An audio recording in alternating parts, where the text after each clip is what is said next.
If I asked you to close your eyes and imagine the American dream, what do you see? All right, let me guess. It was something along the lines of working hard, going to college, maybe playing a sport and praying to God you're good enough to make it. Maybe you also saw a happy couple standing in front of a large home with a white picket fence, two kids, a golden retriever playing in the yard. All right, so I'm just gonna go ahead and assume that we're on the same page. And, if there's anything I left out, we're probably along the same lines.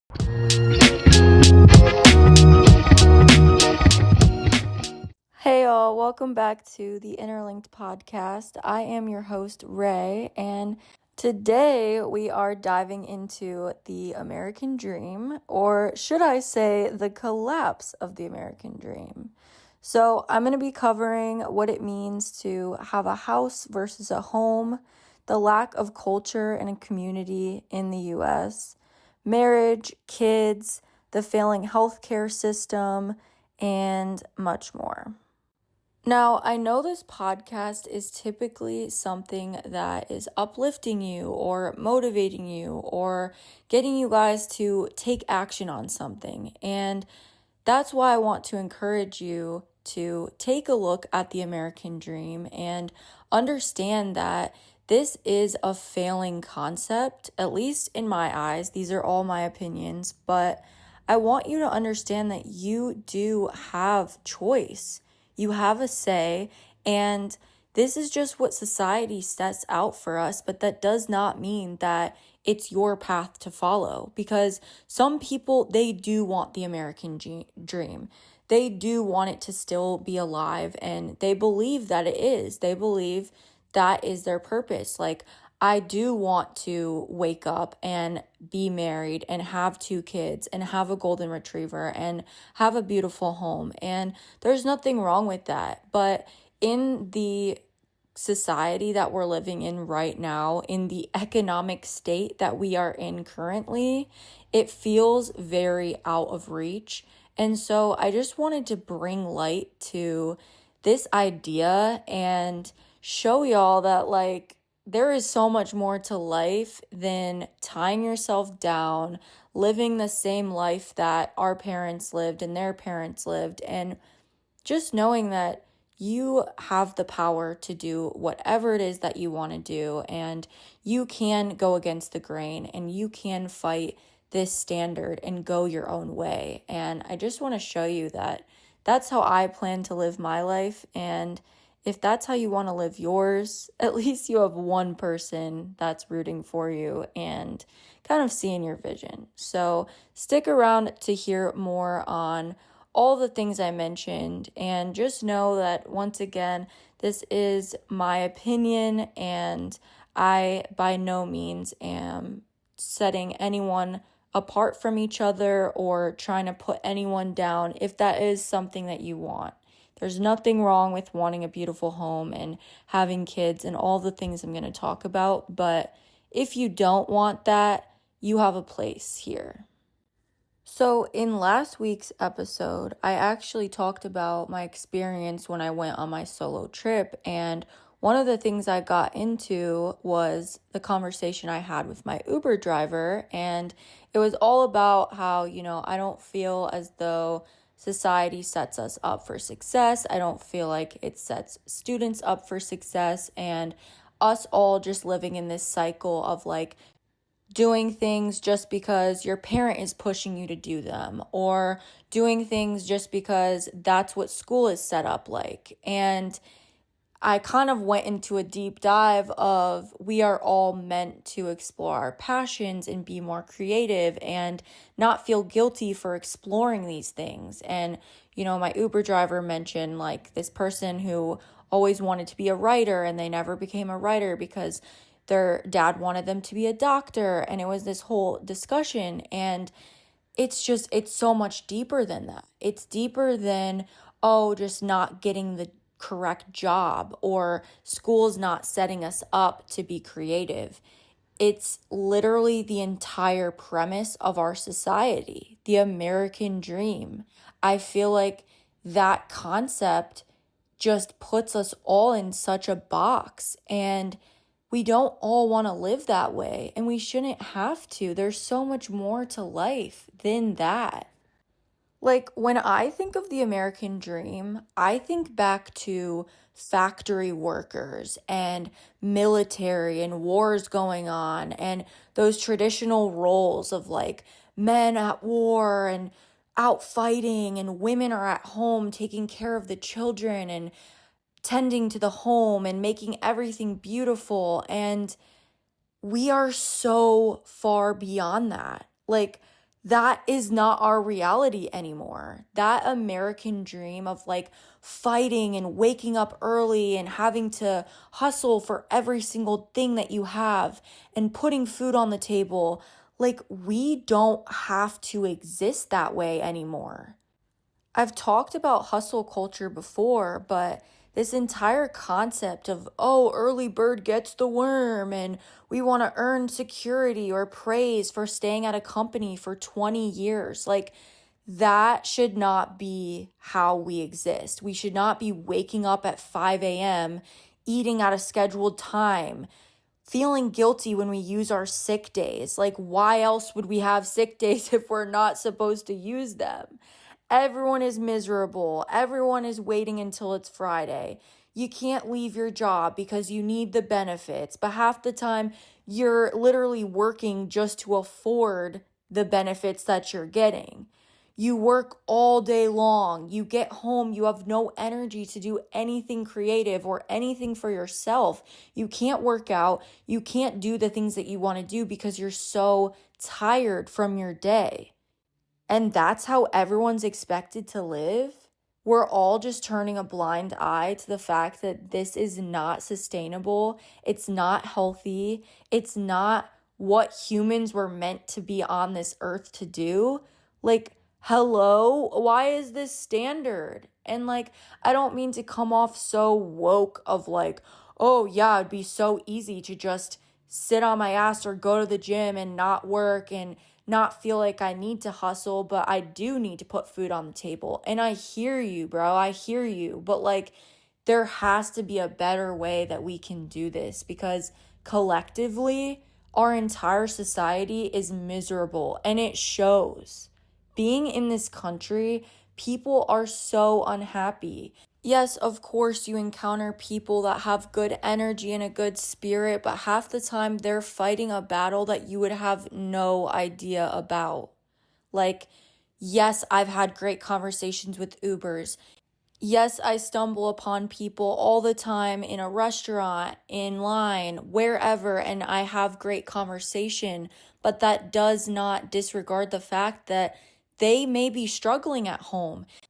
They may be miserable at their job. I mean, Ubers, half the time, that's not their main job, and that's for a reason. Like, we have people working full-time 40-hour jobs and then getting off work, hopping in their car, doing DoorDash, doing Uber, doing whatever they can to still be able to just barely pay their bills. And that's the society we're living in. We're missing out on all the important things. We're missing out on other people's lives and our own.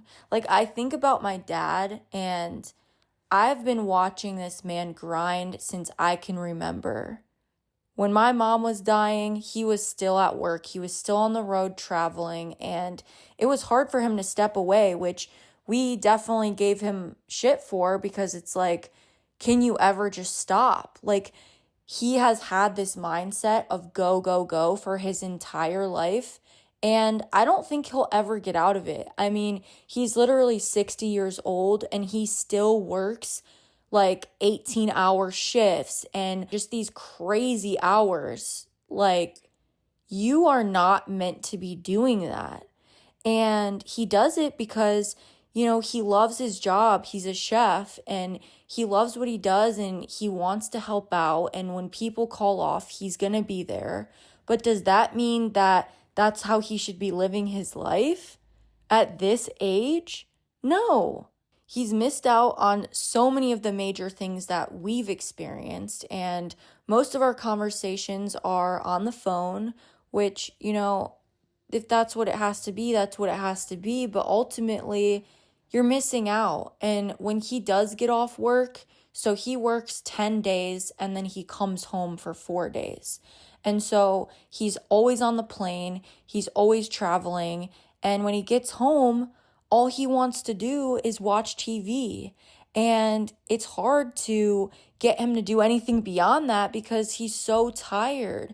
And I literally, y'all, like, this is gross, but I literally scraped this man's calluses off his feet. Like, he bought these scalpels on Amazon and he'll be like, Rach, I need you to do my foot. And I'm like, oh my God, are you kidding me? So I will literally take this scalpel and I am shaving the calluses off his feet. And I do that because he doesn't want to have to pay to get them removed from a doctor. It's like $300 or something insane. And so I do it.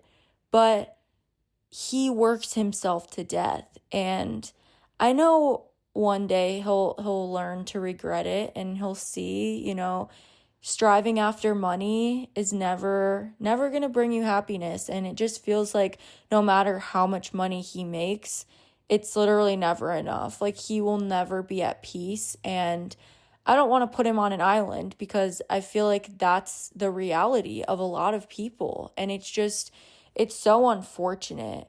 Like, even at high paying jobs, you're stuck with college loans, and that prevents you from even affording a mortgage because your loans may be $600 a month. And then nowadays, like, how are you affording a mortgage with that? If your mortgage is $2,000, $3,000, $600 for your college loan, not to mention groceries and all the other shit you need to pay for, car insurance, gas, whatever it may be, like, how can we afford this?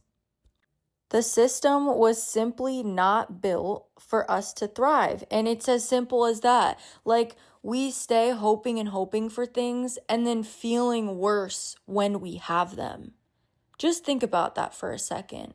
Think about the things that you hope to have, and then think about how you feel when you have them. So the main ones that I will say is a car. Okay, that's number one. You hope and hope for a car. Maybe you have a shitty car and you're like, oh, I just can't wait until I have a nice car.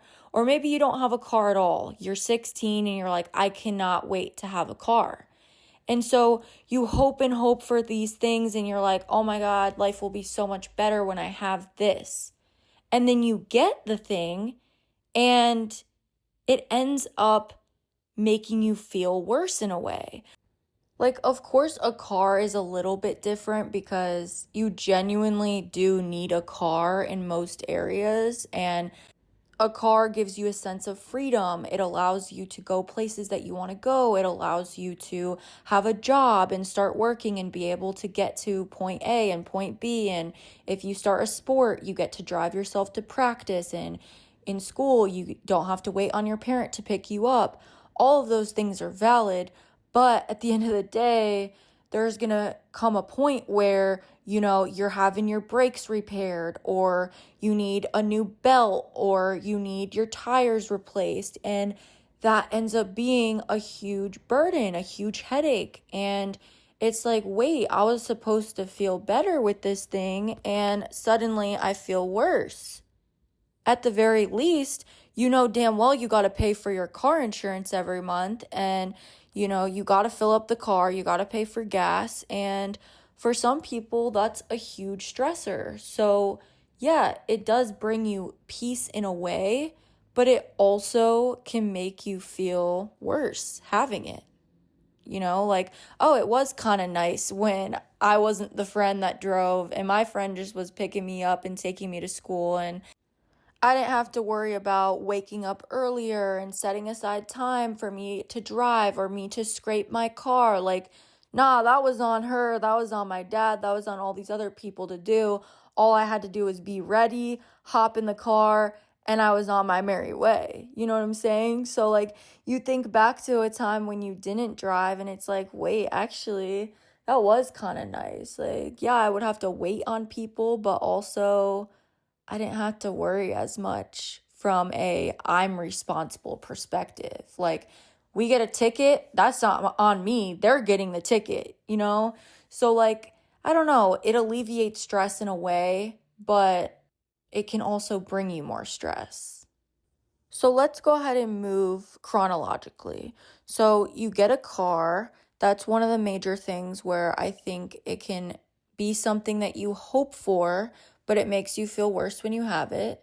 Mind you, a car, like I said, you kind of need a car, but I'll talk a little bit more on why I think that we should all not be having cars. But, anyways, the next thing in line, I would say, is your relationship, and more specifically, a marriage. So, with marriage, I just want you to think about it for a moment and understand if you are in a relationship right now and it's pretty serious, y'all have been together for some time now, maybe it's 3 years, 4 years, whatever it may be, and marriage is something that's on the table for you. I just want you to ask yourself, like, is marriage something I want with this person because of society, or do I genuinely want to spend the rest of my life with this person? It sounds silly to be like, who are you to tell me if I want to end up with this person or not? Like, you don't even know me. You don't know our relationship. You don't know my situation. You're right, I don't, but it's just interesting to me because I don't want anyone doing things for the wrong reasons. And I feel like I've seen so many people who get married.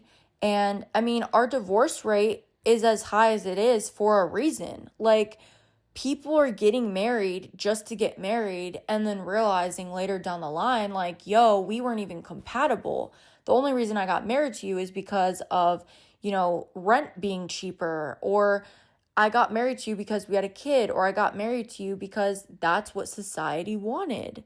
That's the American dream. And so I just want you to think about that for a second. Like, is that really what you want? Is that a deal breaker? Are you shooting for kids? Do you want the white picket fence? What do you want? And okay, so you do want to get married. You love the person. You want to spend the rest of your life with them. When it comes down to the wedding in particular, I don't know why I've been thinking about this so much recently, but it might just be because every time I hop on literally any social media, someone's getting married, someone's having a baby, and so I'm like, oh, what am I gonna want when that comes to be my situation? Like, what do I want for my wedding? And recently, I'm just like, bro, your wedding is for you. I am so against the idea of having a big wedding now. And this is a personal preference. If you want a big wedding, I completely understand. Like, it's amazing, it's beautiful, it's fun in a way to plan and all of that. But like, I kind of came to this realization when I was in high school. My sister and she decided she didn't want to go to prom. And so I was like, fuck it, I support you. If you don't want to go, you genuinely do not want to be there, let's make our own fun day. Like, we can have a picnic, we can wear dresses, we can take pictures. And we had this planned out for months, okay? We were so excited for it. And she felt special because it was like, thank God I don't have to go to this thing I don't want to go to. I get to do something with my sister instead. And we had it all planned out and we were thinking about it. We made a little Pinterest board, and I say all that to say it was very far in advance when we came up with this plan, and we didn't have a crazy amount of planning going into it, but it was more so like the expectation in the back of our minds. And when the day rolled around, we were so excited still. But when we got there, we decided to do it obviously outside because it was a picnic, and we set all of our stuff up, and it actually started raining. And we were like, bro, never is this happening. Like, we got all the stuff. We've been thinking and thinking and thinking about this, and the expectations and the outfits and the makeup and the food. And we got soaked. It started downpouring. And we had fun. We have fun in any situation. So it's not like, oh, it was ruined. But it just kind of gave me this epiphany that, like, wait, I don't know if I want to put this much energy into planning things anymore because you think too hard on it. Whereas if we just decided one day, like, let's just have a picnic, let's wear dresses, and it rained, it wouldn't be as big of a deal. But like, we felt more let down because we had been hoping and hoping and hoping for something. And that's just kind of how I feel about a wedding. Like, you ultimately are getting married because you love the person, and this moment is supposed to be you broadcasting and showcasing your love and having a ceremony to show all of this is for our love that we share. And instead, think about if it's going to rain on your wedding day. Like, that's everyone's worst nightmare. And I think it's beautiful. I love the rain. So I truly would be like, this is amazing. I love it. But like, that's usually everyone's nightmare of like, we need to look at the weather. We need to make sure we have all the proper things in line and the flowers and the chairs. And it's just more stress than it is enjoyment almost. And then the day happens and it's over. Like, and it's like all of that energy and stress I put into worrying so much about how people are going to perceive it. Are they going to like the food that we chose? And in reality, it's supposed to be something for you. So I'm just like, for me, I want to have something small, intimate, and afterwards, yeah, I can have a little celebration with all my people. But like, I don't know. It made me so aware of not placing too high of expectations on one event because you're setting yourself up to be let down in a way. And that's not to say don't get excited over anything, because of course you're going to plan a vacation, you're going to plan all these things, and they require time to plan. But when it comes to marriage and a wedding and all of that, I just challenge you to think about what you really want, and don't ever do something just to impress other people or just to showcase yourself in a way or in a light of like, we're perfect, look at us. That's not what you should be doing it for. And if you're doing it for the wrong reasons, once again, that's why the divorce rate in our society is so high, because it can be a lot of pressure to conform and to do what you're expected to do. Oh, you've been dating somebody for 7 years, like, when's you gonna put a ring on it? And it's like, wait, do we have a plan? Are we happy with where we're at? What is the goal here? Like, do we want marriage? Do we want kids? Are we enjoying our time right now? Is it fine the way that we're going? Like, what's the end goal? Is there an end goal? Do we need to have one? Just think about that, because you should never be doing something for anybody besides yourself. Like, unpopular opinion may be popular, but my literal nightmare is being a housewife in a suburb, living in a development where all the houses look the exact same, hating my partner, them always being at work, me being at home, and just ultimately feeling restricted. Like, I can't do what I want to do, or I can't be creative, or I can't go where I want to go because I'm stuck in a place due to my circumstances. Like, I never want to feel like that. And I don't know, I always talk about Desperate Housewives, like, literally can't describe how much I love that show, but it truly sheds light on this American dream not really being a dream. You have all these women living on a street and having different lives, but their situations are all mirrors of each other in a way. Like, okay, maybe one of their husbands is soft and sweet and kind, and he has a very nurturing side to him, and the other one is, a shark and very dominant. And either way, they're both working long hours and away at work while the wife is home with the kids. Like, it doesn't change the fact of how their household is set up. And it's cool because this show showcases how the women kind of gain their power and they become more independent. And, if you haven't watched it, like Brie ends up having her own cooking company and writing a book. And Lynette, she ends up taking her power back and being like, I don't want to stay home with the kids anymore. Like, I had a powerful sales position before this whole thing came to be, and I want to get back to that. And, it also shows how the men have these jobs and they're miserable. Like, Tom has a job and he's like, fuck this, I'm not happy at all, has a midlife crisis, and then he wants to open up a pizza shop. And Carlos, he's having this huge, high-paying job, and he's gone all the time, and he's away from his kids, and that's something he's wanted for a while, and he realizes this job is soul-sucking, like, I'm not happy here, I don't want to have to screw people over, and Gabby has a hard time understanding, like, wow, what do you mean? I want you to make money so I can buy clothes and shoes and all of these shallow materialistic things. And he's like, I want more meaning in my life. And I feel like that again is just so accurate to our society, and it hasn't changed. Everyone is still operating on this mindset of, I have to work to pay the bills and support my family. But it's like, when is it enough money? When is it enough time? When is it enough effort before you realize, like, I'm giving my entire life to this company and what do I have to show for it? I mean, just the title of the show alone says enough, like Desperate Housewives. It's called that for a reason. And it's not just even the housewives that are miserable, it's the men too. And what are we desperate for? A sense of meaning to life. And that just isn't being found in our jobs, in owning a home, in being married, in having these kids. Like, wait, what do you mean?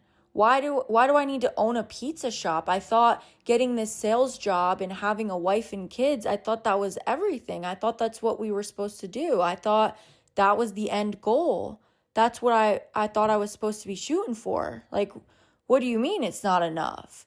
And so often people wake up and they realize, like, oh my God, I'm 45 years old and I genuinely never sat down and allowed myself to think for a second, what do I want? What makes me happy? What do I need to feel at peace? Is this place I'm living in bringing me joy? Is the job I go to every single day how I want to spend the next 20 years? And that's something that you should all be thinking about, not just when you're 45 or not just when you're retiring, but right now.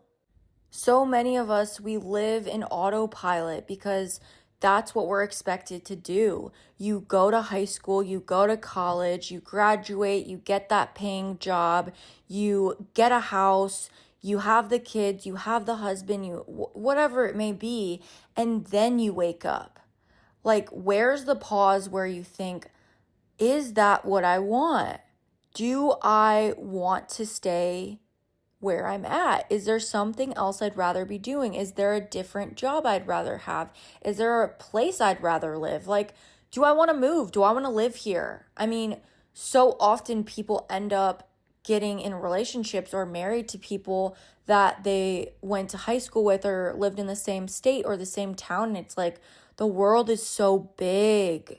Don't you want to get out there and like change it up, switch cities, give yourself some new experiences, some new faces, and like, you shouldn't be scared of that. You have a right to be, because it's going against the grain. It's doing what society expects you not to do. But there's so much joy in that. And I really just want to encourage you to think outside the box and give yourself the ability and the opportunity to just go and do new things, do different things. Do it. Who the fuck cares? So let's pick back up. We talked about cars. We talked about marriages / weddings. I'm not going to say much on kids because honestly, I'm adding this after the fact. I completely forgot to throw that in there. But, it is what it is with kids.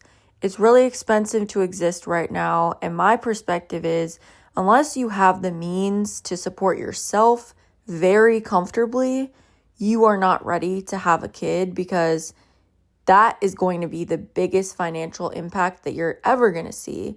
And your kid deserves the best life that you can offer them. So I would argue, not until you feel super comfortable should you have a kid. And if you don't want to have kids, that is completely okay. Live in your freedom, enjoy the time that you have now. And I know there's this whole discourse with Chapel Roan about, people thought she was really harsh for saying all of her friends that have kids are miserable.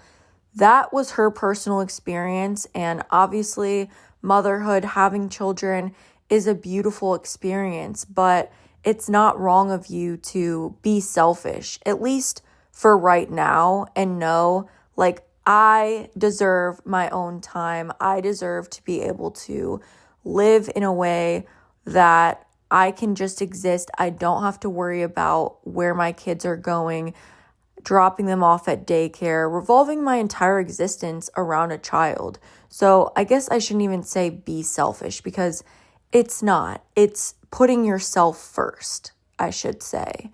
And there is nothing wrong with that. So if you decide to have kids, wonderful. If you decide not to, also wonderful and understandable. I personally, I don't even know where I'm at, but I just know that I've grown up in a situation where it's been really tough financially, and I never want to put somebody else through that. So if I do, when I do, whatever, it will be at a time where I can offer the best possible life for them, and at a time where I feel like I've lived enough to be able to give a piece of me away to somebody else. And it's a very large piece. So completely understandable either way. But that's really all I'm going to say on that. Obviously, the next thing in line is the home. So house versus a home is something I really wanted to talk about and something that kind of inspired this entire episode. I went to New York recently and I was talking with my uncle, and he actually mentioned that he told somebody about the tattoo that I have. And I have a tattoo of their window. So I stay in this specific room every time I go to New York, and it was my mom's old room. We actually lived with my aunt and uncle for a period of time when she was getting chemo and things were pretty bad. We lived there, and the room just carries on her memory. And so I wanted to get this window because every time I visit, I stay in that room, and it just means a lot to me. Their home means a lot to me. And I'll just insert a clip of my uncle kind of telling me about that. I wasn't even meaning to record. I was already recording because I was making something, and I actually caught it on video. So I'll play that for you guys now. Housing finance and talking about why housing is important, fundamental. Mm-hmm. And I said I have nieces who will come to live with us. And one time, by surprise, I kind of embellish a little bit, they had tattoos of my house, of my wife's and my house, and how that's so meaningful as a physical representation of the metaphysical home, what it means to be home, mm-hmm. and your relationship to this home and a house, mm-hmm. and what I assume to be a relationship that you have with us. And it was relevant to the talk. Anyways, I didn't say anything about your mother. I just said, the cousins came to live with us, and, mm-hmm. and about how the window and the bird and the hydrangea and the number. Anyways. It is true. We literally always talk about mm-hmm. a house versus a home. Mm-hmm.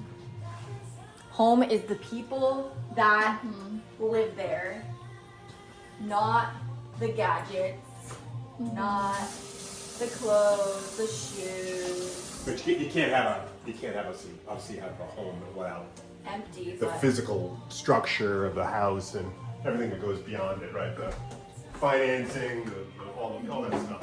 It's all really beautiful. All right, that's my story. I like that. Very, very emotional, but cool. It's not like me.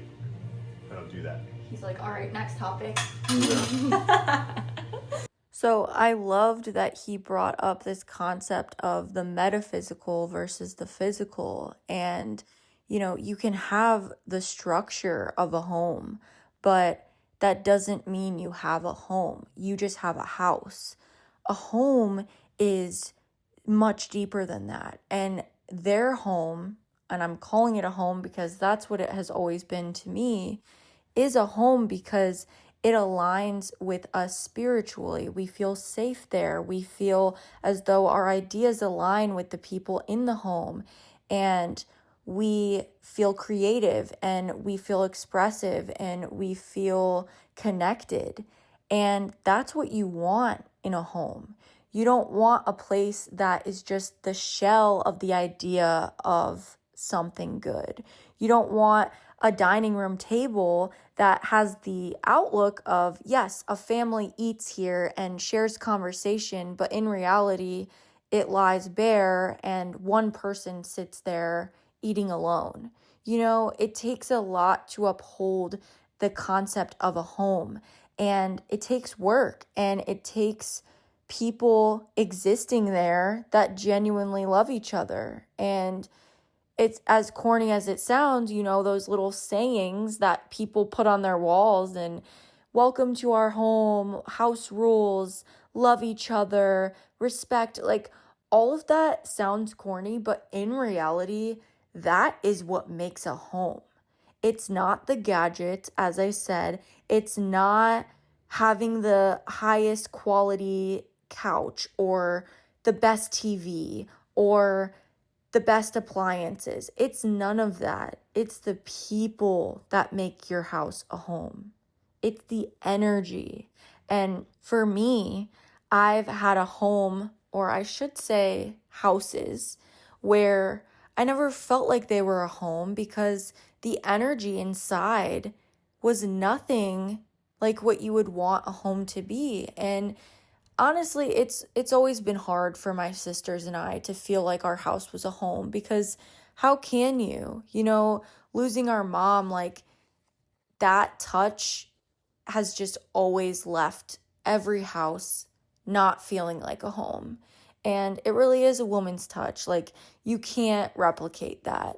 And so for us, it's a little bit different. But even people that do have both parents living or, both parents still together, sometimes it doesn't feel like a home because you can't be yourself around them, or you guys don't have that level of intimacy where you talk at the dinner table or you share conversations beyond surface level topics. Like all of those things, they come together to create that energy where you're like, yo, I feel safe here.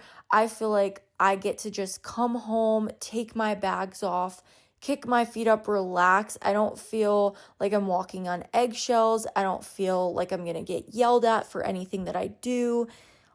And all of those feelings contribute to a place feeling like a home. And so my aunt and uncle's house, that's really always been a home to me. And their presence and the way that they care and the way that they've shown up, for my sisters, for my cousins, we idolize their home. Like I literally have so many videos, pictures, vlogs in their home. And if you are listening to this, I'll go ahead and insert some pictures and stuff so you can get an image in your head of what their house looks like. I also am just obsessed with her style. Like my aunt, she has mid-century modern down, and I love all the artwork.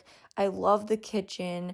And part of it is the memories. Like I look at that kitchen and I see us cooking when we were 5 years old, and it brings back these memories that I'll never forget, and they've continued on. Like we still come every summer and cook, and we still sit in the living room and watch movies and have open gifts at Christmas. Like those pictures that we have that are so old and we're so little, we still recreate them time and time again, eating dinner on the patio outside, sleeping in that bedroom that I mentioned, the window tattoo. And so their house is a home to me. And I feel safe there. I feel at peace. And that's a home. So in that way, me having had that experience of, I know what it feels like to have a home in a way, even though it never was technically my home. I know what that feels like. So I know why we strive to have that. But just know it's never about the size. It's never about being in the best neighborhood, being in a cul-de-sac. Like, none of that matters. It's not that. What makes their house so beautiful and so desirable is the way that it made me feel and continues to make me feel. And if you are striving for the white picket fence, which ironically, they do have a white picket fence, how hypocritical of me. If you are striving for that, just know it's not the house. It could be the smallest shack, and I think I would still love it just as much just because of the memories that were made there. So I say that to say, strive for a home. Don't strive for a house. And if all you can afford is a small condo, just know shooting for the mansion is not going to bring you the happiness. What's going to bring you the happiness is having the condo, but sharing it with the love of your life and filling it with things that make you happy and showcase who you are. The art that you love, the things that you enjoy, the memories that you've shared. Reflect on those things.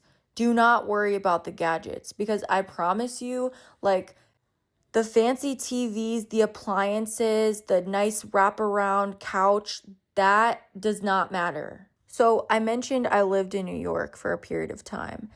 I was living there while my mom was in chemo, as I mentioned. As she passed, we moved to Ohio to be closer to my dad's family. And I was living in Columbus, and my dad started shooting for all of those things. The big house, the fancy appliances, the big TVs, the couch. We had all of that. And I'm not going to sit here and say, oh, I hated every minute of it. I hated that house. But it didn't feel like my aunt's house ever did. And I think part of it really just is having a woman figure there. It really makes a huge difference. You come home and just having that type of care and love. I don't know. I just feel like it's really hard to get that from a father. But I will say the things that made it feel like a home were, again, the connections and the energy within. So when my dad wasn't at work and he was home, he put a lot of energy into, making cookies for the neighborhood. I swear, me and my friend Claire, we literally would play basketball all day long on Saturday. And while we were playing basketball with our neighbors, my dad would be inside baking, and he would whistle and we'd run inside, and the entire island would be covered with cookies that he just made. And we would eat a cookie, run back outside, go back to playing basketball, come back in, eat more cookies. And then he would make dinner, and neighbors' kids would come over and we'd eat dinner together. And it reminded me of my mom, because she was the same way. Let's bring all the kids together. I want to be the one that hosts. I want to be the household where everyone feels safe to come and be their self and have a meal together. And, oh, your parent doesn't feel like cooking. I don't care. Everyone come down. And my dad was always the person that did that. And into high school, when we moved to Cleveland, he was doing that too. And my friends in high school, our house was always the spot. Hangouts were always at my house. My dad was cooking dinner. My dad was cooking breakfast. And that is what made it feel more like a home. Like that's what brings it together. And then as he started working out of town, that kind of dwindled away, and that energy of things being connected and community just kind of went away. And that really is what brings a house together. You can't have somebody always away at work and then leave the house empty and expect it to feel like a home. When I go back to my dad's house and I go to visit, and me and my sisters were all there with him, it can feel like a home if we're cooking, and like that's always been our shared interest. Anytime I'm like, wow, I haven't felt connected to him in a while, and then I'll come over and we all cook together, it's like, oh, okay, yeah, we do have a good time, you know? But otherwise, like I said, he'll come home and he sits in front of the TV and he's like a zombie because he's been busting his ass at work all week, so I don't blame him. But coming home to that versus a vibrant energy of like us all cooking together and just sharing conversation, there's a huge difference. And that is the difference between a house and a home. I also think that a pivotal part of this house versus a home discussion comes from the downfall of color and creative architecture. Like, my house in Columbus was a built home. It was surrounded by other homes that looked very similar to it. And then when we moved to Cleveland, my dad's home that he's still in currently is considered a Ryan home, which I don't know if you know anything about developments, but Ryan homes are like a huge deal in Ohio. That's like one of the main people that builds these development homes. And once again, it's houses being built in a development. All of them look the same. You might have a minor tweak here and there, a little swoop to the roof, or, oh, somebody has a bright red door. You're really standing out in the crowd. But part of that is the reason why I feel like our house never felt like a home. There's no character to it. Like, you can't look at anything and be like, oh my gosh, I wonder who lived here before, and see these markings and see evidence of like laughter or love or, you know, wear and tear. Part of that is what gives something the illusion or the impression of like it was loved prior. You think about thrifting clothes. It's like part of the lore to that is I love knowing that somebody enjoyed this piece before I had it. Like I always say jokingly, oh, I wonder whose grandpa died in this coat, but it's kind of true. I've worn this coat that I got every day, every winter. I wear the same coat, and it's like, I understand that now. And when I get, you know, this worn out jacket, it's like, whose was this? It's cool to know somebody loved it before I did. And then you get a coat from the mall and it doesn't give you that feeling because it's like, oh, I could walk down the street and see anybody in this coat, and it doesn't really give me any sense of pride or like, I don't know how to describe it, but that's how I feel with houses too. I crave that nostalgic feeling, and I feel that every time I step foot in my aunt's home. I mean, even my apartment, it has so much character. The framework, the windows, the doorknobs, like the bathroom, everything, it has character. And I love that personally. Like, I am a vintage girl. Till I die, I will always prefer the worn, the vintage, the loved over that modern grayscale type of look. And some people prefer that. Again, that's your preference. But for me personally, I just love to know something has character. And if you go to other countries, it's just insane to see like, wow, these homes are beautiful. You can genuinely see the work that went into building them, and the color and the framework and the doorways, and like, I don't know, it's just such a breath of fresh air to know that this place was loved before me, and these colors are showcasing a piece of me. Like somebody got this home because they love the color green, and fuck it, the whole house is green and who cares, you know? Whereas here now it just feels like we're all trying to look more elevated and modern, and it's why? What are we trying to get at? Like where's the life in that, you know?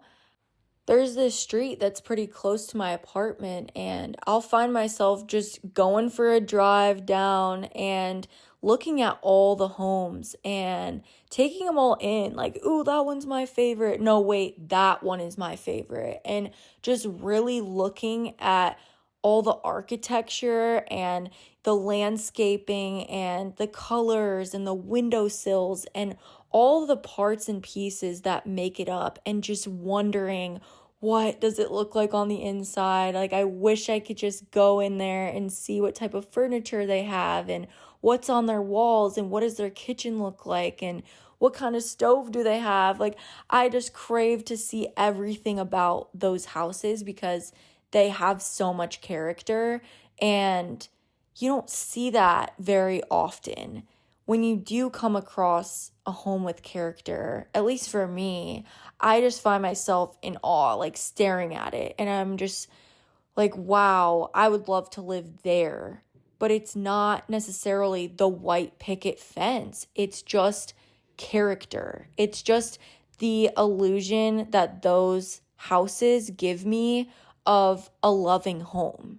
And for me, a development house, it's not giving that because I've lived in one and I know what it's like. Like, I've held the house parties. I've been posted on the forum, the Facebook forum. If you know about that, you know about that. Like, people on these Facebook forums are literally insane. You want to talk about being miserable, Desperate Housewives 2.0? It's developments. The people, the parents, they are so miserable that they will post about the dumbest shit I've ever seen. Like, I can't tell you how many times I've been on there and I've been like, wow, this is something that you really felt the need to hop on and type a whole paragraph about. It's mind-boggling to me. Like recently, actually, the forum for the city I live in currently, somebody posted all pissed off because they recently added a bike lane to a busy road. Okay, so like you can go straight, and there used to be a spot where you could kind of pull up and turn right, but now instead there's a bike lane. So people are mad that, oh, why did we make more room for the bike when now traffic is backed up and clearly more people need to turn right than people that are riding a bike. So why are we prioritizing the bike over the cars? And so many people are in the comments like, wait a minute, why are we not appreciating the fact that this city is encouraging people to ride their bike? This city encourages people to walk. This city is more for pedestrians and bikers than it is for cars, and you're mad about that? Then you have the other people clapping back like, you clearly don't know what it's like to have a job and have to drive to your work, and I don't want to be late. And then people are like, then leave earlier. Like, that sounds like your problem. Why are you in such a rush? And I found it so hilarious because I'm like, I'm always talking about let's not be in a rush. Let's slow down. Mind you, I'm always late.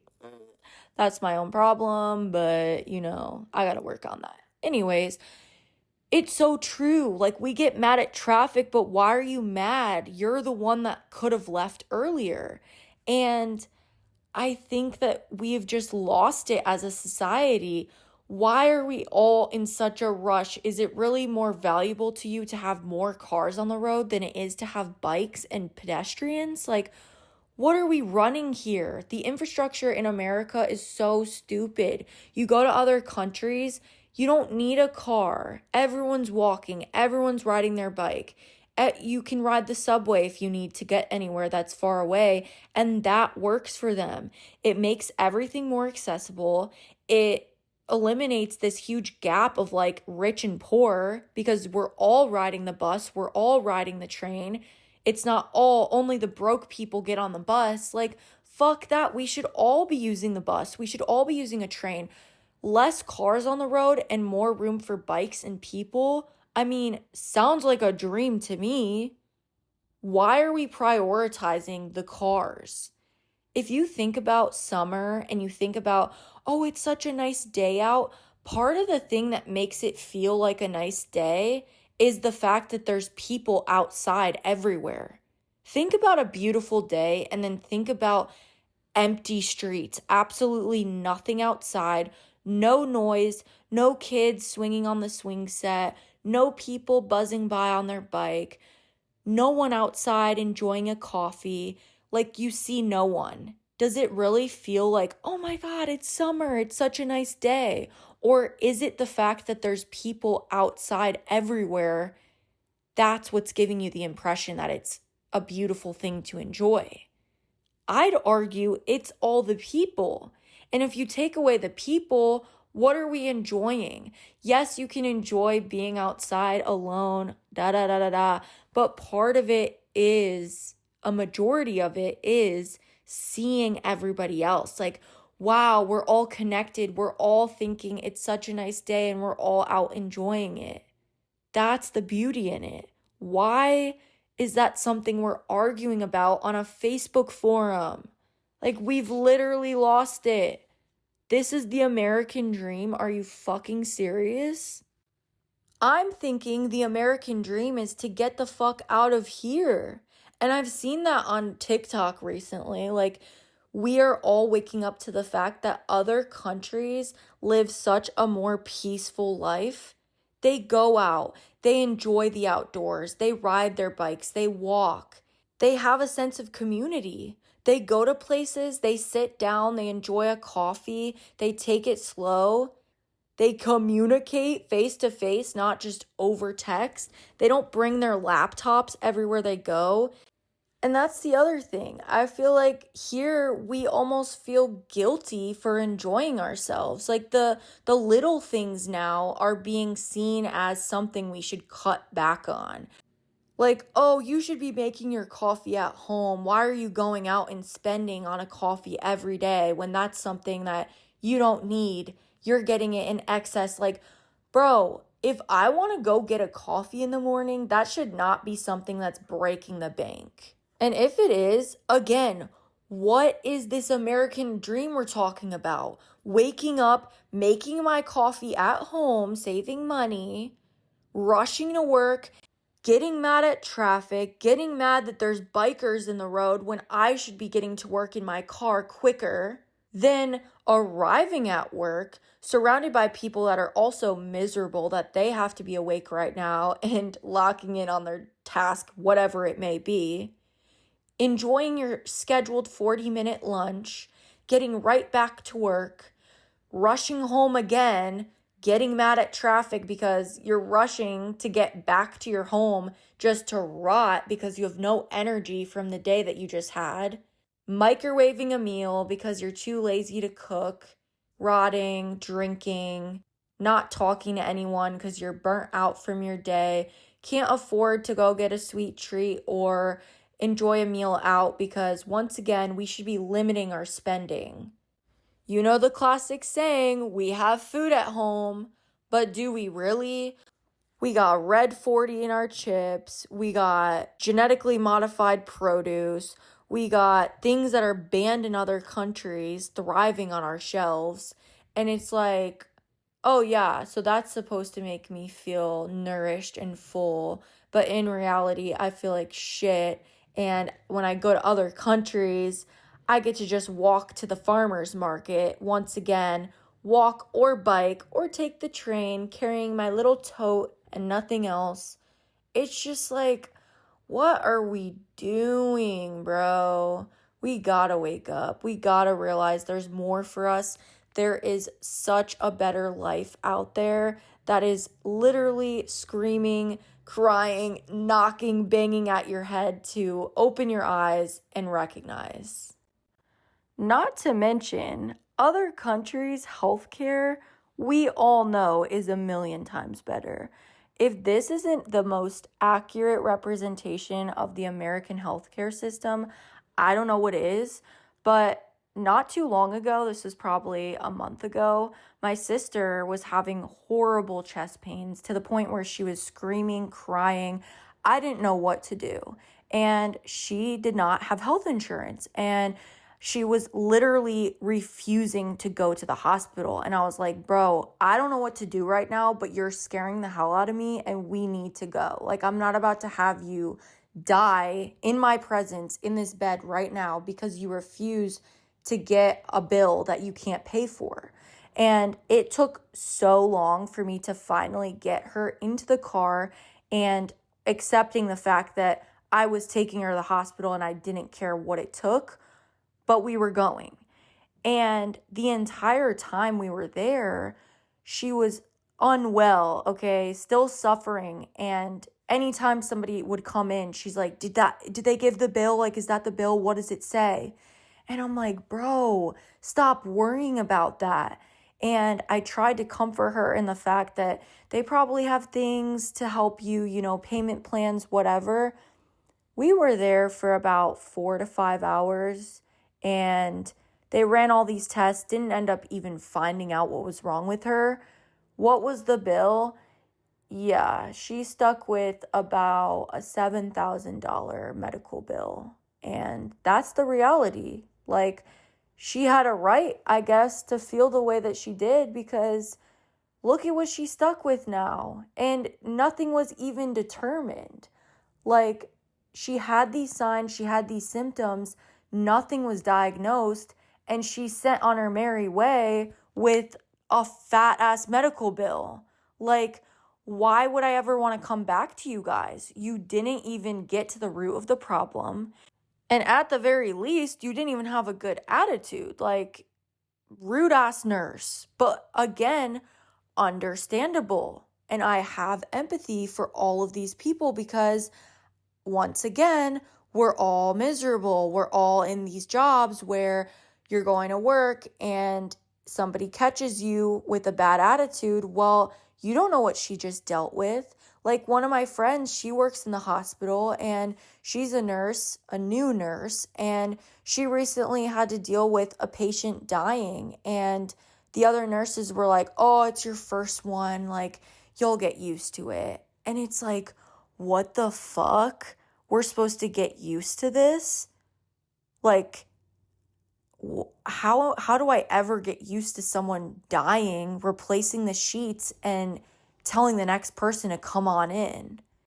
And with all of the loss I've experienced this year and going to funerals, seeing these signs posted for caskets, like, would you like the maple casket or the oak?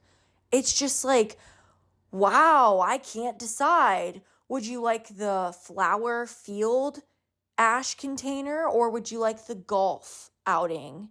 Like, oh, but it's $600 for this one or $750 for that. Like, well, they didn't really like golf, but I gotta save some money. It's just, I can't stop seeing these signs of like, this is all wrong. It's all backwards. It's all for a profit. And it's just so unfortunate. Like, I remember being in high school and I did this 4-way speech contest. It was called the Rotary 4-way speech contest. And my topic was on standardized testing and how I feel that that's an inaccurate representation of people's intelligence, which I still stand by. But it was cool to hear other people's speeches, and the person who ended up winning was someone who was talking about the American healthcare system and big pharma and how it's all a scam.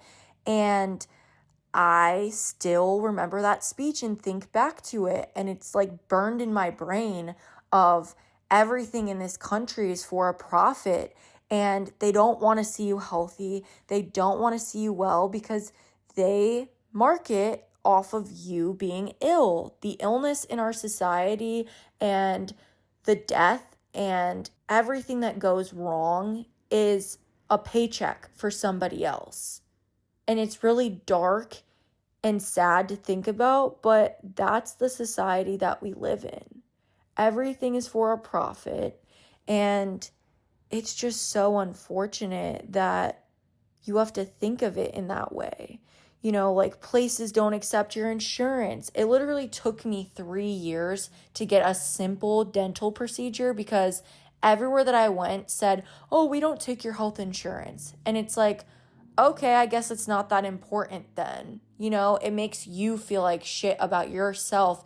Your symptoms are invalidated. I've also had gut health issues for years that's been put on the back burner because I can't figure it out and I don't want to be stuck with all of these medical bills. Like, I went somewhere, they said it was going to be $1,000 for me to get a fucking ultrasound. And I was like, oh, yeah, I've been planning on this appointment for a few months, but yeah, you can go ahead and cancel it. Because why would I subject myself to that just for you to tell me, yeah, we didn't see anything, but you could try an allergist now and you can try a GI doctor and oh, that didn't work, let's go back here. And it's just like, none of y'all can figure it out, but I'm going to be stuck with thousands of dollars in bills. Make that make sense. And then you get to these appointments, they dismiss your symptoms, they make you feel like shit, they invalidate you, and it's so rushed that once again, you don't even feel that they care. Like that nurse, it was like, we're here, we're willing to subject ourselves to this huge medical bill, but you have the worst attitude. I feel like I'm not even in good care. Like, you don't even want me to be here. My presence put you in a bad mood and made you feel like you have another thing on your to-do list. But I'm supposed to feel like I can unload and tell you what's going on. And then I have to tell not only the doctor, but I had to tell the front desk woman and I had to tell the practitioner that came in. And then I had to tell you. And it's like, can't y'all just relay the info? Like, now I feel like my story is a little bit dead. Like, I don't know what else to say about it. Like, did she tell you it, or do I need to go into the full story again? Because even if I do, your response is basically like, here's an ice pack, here's a Tylenol. Like, that's how I feel going to the doctor. It feels like in high school getting an ice pack. You walk out like, wow, that was a waste of my time. But instead of spending 10 minutes in there, you spent 4 hours and $10,000. It's like, what? The system makes no sense. And once again, you go to another country, they actually care. You have health care. It's like, I don't know. The energy is just different here. It's not supportive. It doesn't feel uplifting. It doesn't feel like we're all in this together. It feels very depleting. Regardless of all of these structural, systematic issues in our country, we obviously all have to exist and wake up every day and see the light and be positive and try to enjoy ourselves the best that we can.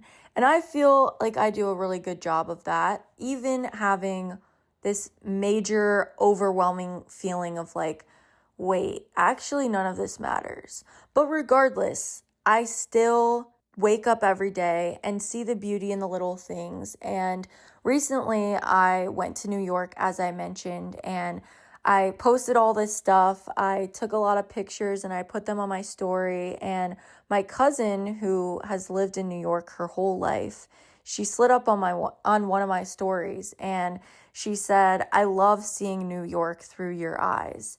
And I just reread that a few times because I don't know, I really appreciated her saying that. And it kind of stopped me dead in my tracks of like all this stuff that I've been saying of making the most of where you're at right now.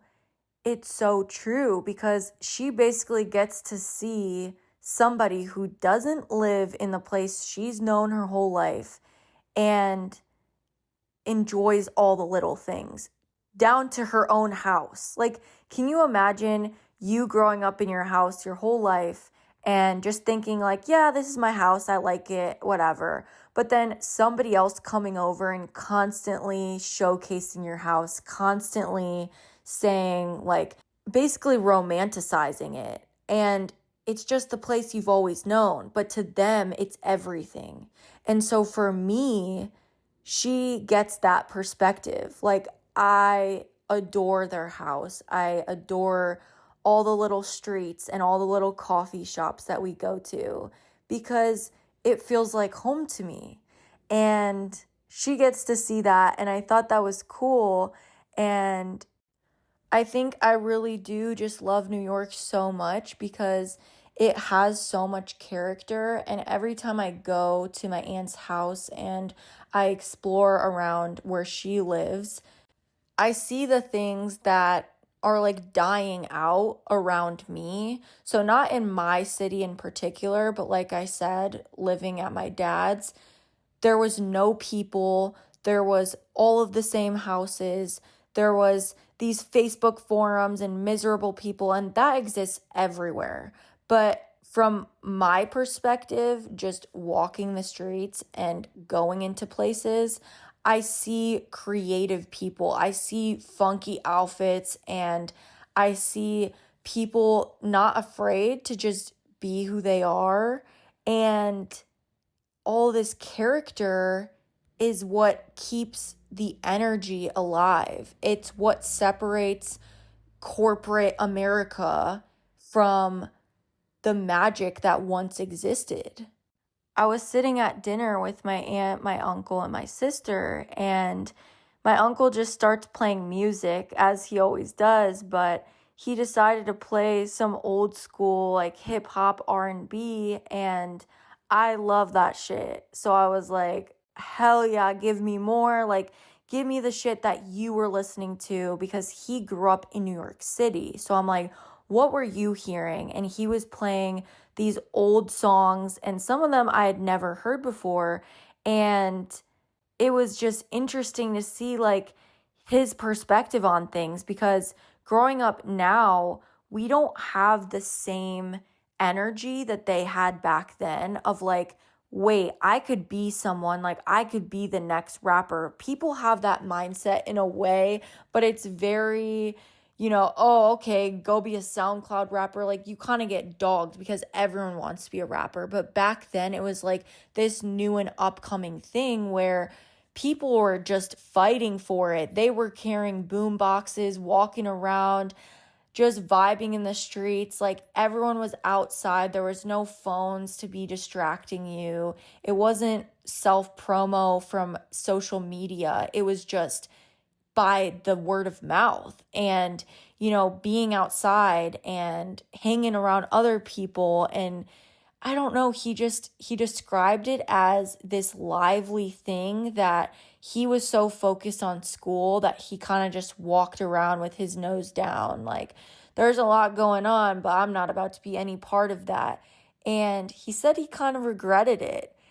And just hearing about this, I was like, oh my gosh, I am itching for more. Like, I want to feel what you're saying. Like, you're painting me a picture and I can visualize it, but I want more. I want to hear more stories. And so on my plane ride home, I watched a couple things. The first thing that I watched was All the Streets Are Silent. And this took place in the late 80s to 90s. And it basically showcased the convergence of hip hop and skateboarding. So I had no idea about really any of this history, like the vibrant culture of New York City and how it really started out with skateboarders being like the cool kids, and they would all hang out in the middle of the city, and it was this community. Like, if you were wearing this outfit, we knew you skated, and everybody meets up and we all hang out and we all skate.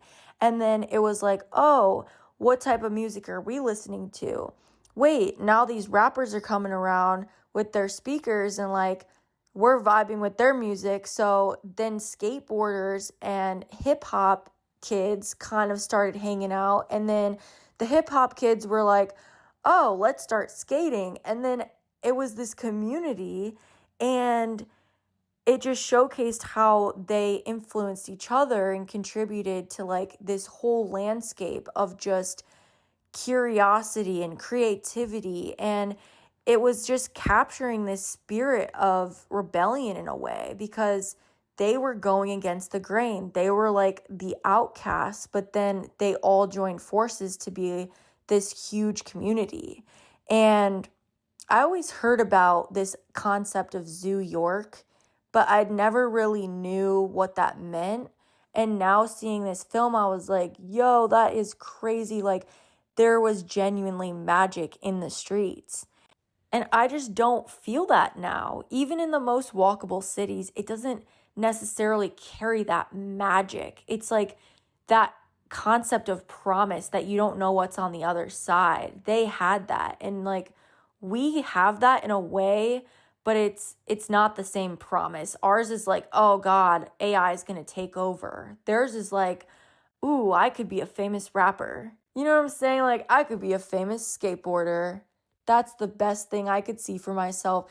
And that's what they wanted. And that was everything to them, as it should be. Like, hell yeah, that's what we're striving for. Not striving for having a 9 to 5 and like being a billionaire. Who cares about that when you could just like be the face of the town? I don't know. So I thought that was sick. And they mentioned this club. It was called Club Mars. And the visuals they were showing, like, this shit was 3 floors, okay? And each floor was like a different type of music. And you had all these up and coming artists that, of course, we now know today, huge artists. And it was just their first time out there. They were playing for a small crowd, and then the crowd just kept getting bigger and bigger and bigger. And it's interesting to think like there was one main spot everyone was going to. Nowadays, we have strips, we have certain cities that have, dive bars and clubs and sit downs, whatever, multiple options. But this was like the main spot. And it just sounded so lively. Like, you think of clubs today, everyone's sitting in a booth, afraid to dance.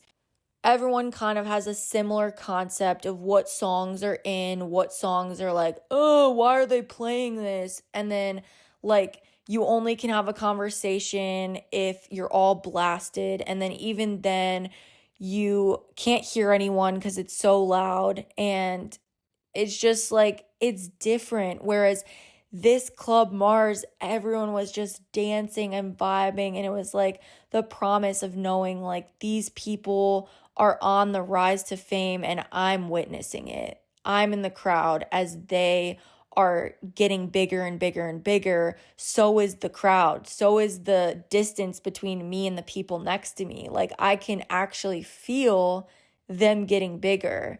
And of course, there ended up being a lot of gang violence and things that caused this club to eventually shut down. But regardless, the energy and the magic, it was just insane. And it also talked about, the first Supreme store, which y'all know the brand Supreme, but this was a huge thing for the skaters, and they would all congregate outside the Supreme store. And it was like, that's where our community is.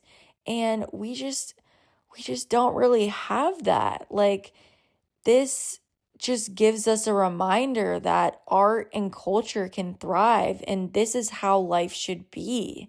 It should be explored. It should be vibrant. It should be, all these people feeling like, I have a talent and let me show the world and let me not be afraid. And that's just kind of what I took away from that. And I really highly recommend that movie. Just to give you a sense of what I'm saying, like, feeling that magic, we should be able to feel that again. And I don't know how we're going to get there, but once again, it does take just finding beauty in the small things and going for it. Like, just saying fuck it. If you want to do anything, if you want to get a tattoo, if you want to move the hell out of America, you can do anything that you want to do. You can shoot for your passions. You can be more spontaneous.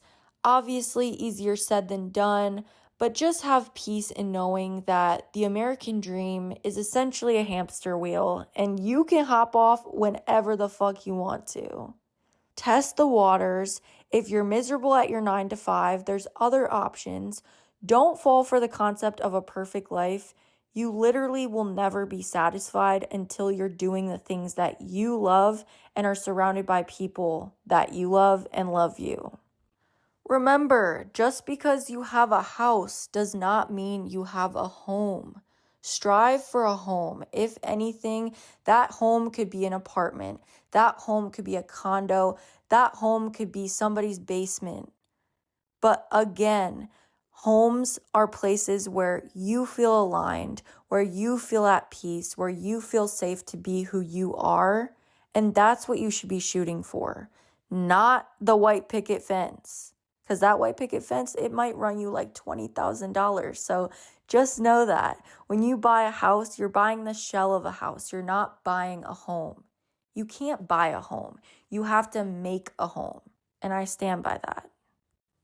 So wherever you're at right now, if you are renting an apartment, if you are thinking of buying a home or it's in your near future, just remember, you're going to be spending a lot of money. So make it a place you enjoy to be.